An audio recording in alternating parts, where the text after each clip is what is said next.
আজকে সকালে রাস্তায় যেতে যেতে ব্লগটা শুরু করছি। Hello everyone, Radhe Radhe. কেমন আছেন আপনারা? আশা করি খুব ভালো আছেন। আমি সুস্মিতা, আমার চ্যানেলে আপনাদের সকলকে জানাই স্বাগতম। আজকে এত সকালে কোথায় যাচ্ছি, কী হচ্ছে না সব কিছুই তোমাদের সঙ্গে শেয়ার করতে চলেছি, তো অবশ্যই ভিডিওটা শেষ অবধি দেখতে হবে। তো আমি আজকে বেশ সকাল সকাল ঘুম থেকে উঠে তৈরি হয়ে গেছিলাম, তবে টিফিন খাওয়ার সময় দেবাংশু কিছুতেই আমাকে ছাড়ছিল না। ওকে কোনো রকম ঘুম পাড়াতে আমার বেশ কিছুটা সময় ওখানেই চলে যায়, তাই আর টিফিনটা করা হয়নি। কোনো রকম আমি তাড়াতাড়ি বেরিয়ে এসেছিলাম। আচ্ছা, তোমাদেরকে তো বলাই হলো না যে আমি যাচ্ছিটা কোথায়। আমি যাচ্ছি আজকে আমার একটা এক্সাম আছে, সেই এক্সামটা দেওয়ার জন্য। আমাদের পরীক্ষার সেন্টার পড়েছিল দুর্গাপুরের মধ্যেই, আর সাব ডিভিশন হল যেটা পুরাতন রয়েছে দুর্গাপুরে, আমরা সেটাতেই চলে গেছিলাম। তো ভেবেছিলাম ওটাতেই হয়তো পরীক্ষাটা হবে, বাট নতুন বিল্ডিং যে হয়েছে সেটা আমার জানা ছিল না। তো এইরকম করে বেশ কিছুটা সময় আমার ব্যয় হয়ে যায়।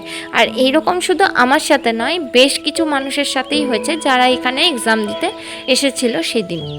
আজ আমার এক্সামটা এই বিল্ডিংয়ের থার্ড ফ্লোরে হবে।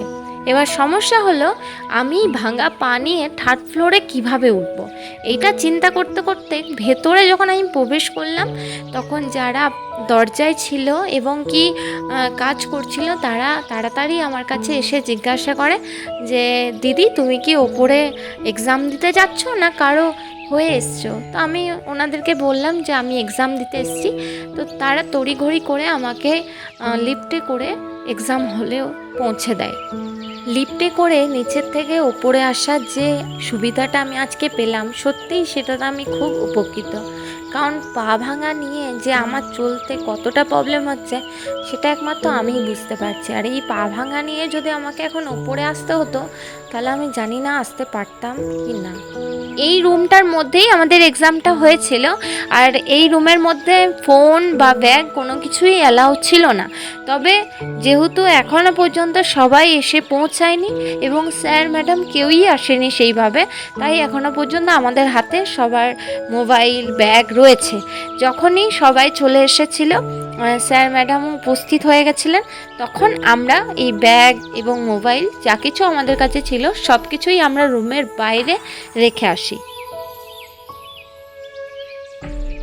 আমাদের লিখিত পরীক্ষা যেটি ছিল সেটি সমাপ্ত হলো। এবার আমাদের মৌখিক পরীক্ষাটি হবে।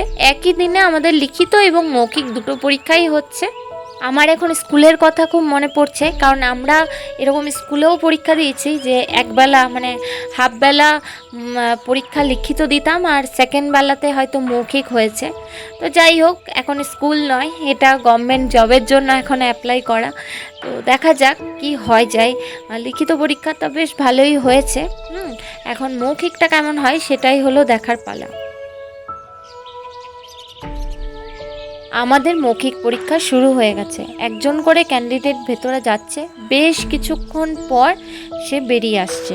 তো এই এতক্ষণ পর বেরোচ্ছে বলে বেশ কিছুটা সময় এদিকে যাচ্ছে।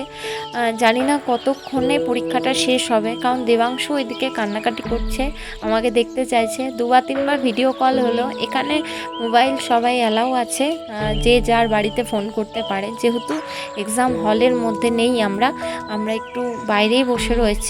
আর যে রুমটাতে আমাদের মৌখিকটা হচ্ছে সেখানে দেখো ওই সাইডে রয়েছে দুজন গার্ড বসে রয়েছে, তারা ডাকছে অ্যাডমিট কার্ডের নাম্বার অনুযায়ী। তারপর একে একে সবাই যাচ্ছে, একজন করেই ঢুকছে, আর বেশ কিছুক্ষণ পরে সে বেরোচ্ছে। আজ আমরা যারা যারা এক্সাম দিতে এসেছি, আমি বাদে বোধহয় প্রায় সকলেরই গার্জেন কেউ না কেউ বাড়ির থেকে এসেছে। আমারই শুধু কেউ আসেনি, আমি একাই এসেছি। আমরা এখানে সকাল সকাল চলে এসেছিলাম এক্সাম দেওয়ার জন্য। তো এখন দুপুর গড়িয়ে বিকেল হয়ে গেল। হ্যাঁ, ঘড়িতে এখন বিকেল 4টে বাজে, আর আমরা এখনও এতজন বাকি আছি ক্যান্ডিডেট এখনও পরীক্ষা দেওয়ার জন্য। তো কতক্ষণে যে ডাকবে আর কতক্ষণে যে দিয়ে বাড়ি যাব, মানে এই ছটফট লাগছে মনের মধ্যে। দেবাংশুর জন্য খুবই মন খারাপ লাগছে, যদিও সে এখন মানে চুপচাপ হয়ে গেছে। ভিডিও কল করেছিলাম একটু আগে, বলল যে এখন সে ঘুরতে যাচ্ছে তার দাদুর সাথে। তো যাই হোক, আমার এখন তাড়াতাড়ি এক্সামটা হয়ে যায়, এটাই আমি এখন মনে মনে ভাবছি।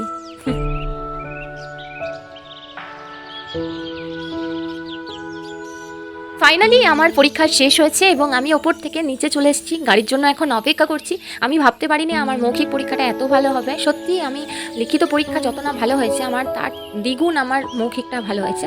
আর মৌখিক যারা নিচ্ছিলেন তাদের এত ভালো ব্যবহার, আর এইভাবে মানে একসাথে 4-5 জন বসেছিলেন, তারা একজন একজন করে কোশ্চেন করছিলেন আর আমি উত্তর করছিলাম। আমি তখনই বুঝতে পারলাম যে একজন ঢুকছে আর এত টাইম লাগছে কেন, যে সেই রুম থেকে বেরোতে।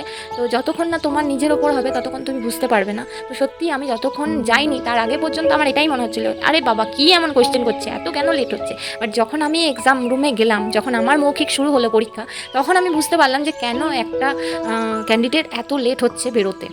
এখন বিকেল 5টা মতন বাজে আর এত পরিমাণ খিদে পেয়েছে যে মাথা যন্ত্রণা কিছুতেই কমছে না। তো দাদাকে বললাম একটা দোকান দিকে দাঁড়াতে, আমি কিছু একটা খাবো দেন বাড়ি যাব। তো দাদাও আমার কথা মতো একটা দোকানে এসে দাঁড়ালো, আর এই কাকুও সবে সবে দোকান খুলেছে। তো আমি বললাম একটা এগ চিকেন চাউমিন করে দিতে, তো উনি সেটাই বানাচ্ছেন। আর বাড়ির জন্যও কিছু খাবার আমি প্যাক করে নিয়েছিলাম, যেহেতু ভাই আছে মা আছে। তো দেবাংশুকে এখন আমি বাইরের খাবার খুব একটা অ্যালাউ করি না, তবে ওর জন্য আমি অন্য কিছু কিনেছিলাম। তো যাই হোক, এখন এখান থেকে প্যাকিং করে এবং কিছুটা খেয়ে বাড়ির উদ্দেশ্যে রওনা দিলাম। আমাকে দেখে নিশ্চয়ই বুঝতেই পারছো যে আমি কতটা পরিমাণ ক্লান্ত হয়ে গেছি, আর ক্লান্ত মুখটা তোমাদেরকে দেখাতে চাইছি না। তো আজকের ভিডিওটা আমি এখানে এন্ড করছি, দেখা হচ্ছে নেক্সট ভিডিওতে। খুব ভালো থাকবে, সুস্থ থাকবে, আর এইভাবে আমাকে সাপোর্ট করবে। আমার ভিডিওগুলো যারা দেখছো, যারা এখনও আমার চ্যানেলটাকে সাবস্ক্রাইব করোনি, তারা প্লিজ চ্যানেলটাকে সাবস্ক্রাইব করে দিও, আর পাশে থাকা বেল আইকনটিও অন করে দিও, যাতে যখনই আমি ভিডিও ছাড়বো তোমাদের কাছে সঙ্গে সঙ্গে যেন নোটিফিকেশনটা চলে যায়। তাহলে আজকে আসি বন্ধুরা, টাটা।